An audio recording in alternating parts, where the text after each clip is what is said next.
लग्नानंतर सगळ्या गोष्टींचं फ्रीडम जरी असलं तरी हेअर कट करताना मला अभिषेकला 10 ते 15 वेळा विचारावं लागतं.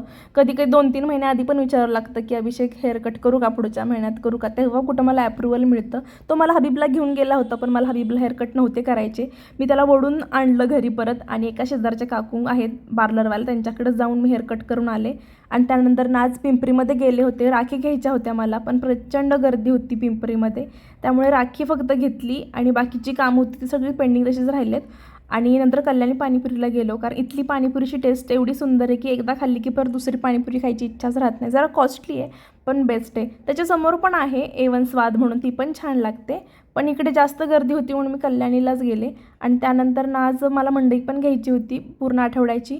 मंडई घेतली आणि त्यानंतर घरी आल्यानंतर मला स्वयंपाक वगैरे काही नव्हता करायचा. मी सकाळी डोसा केला होता आणि त्यानंतर रात्री पण अभिषेकला मॅगी केली आणि मी पुन्हा डोसाच केला. आणि माझा लॉगआउट टाईम खूप वेगळा असल्यामुळे आम्ही दोघं एकत्र कधी जेवायला भेटतच नाही.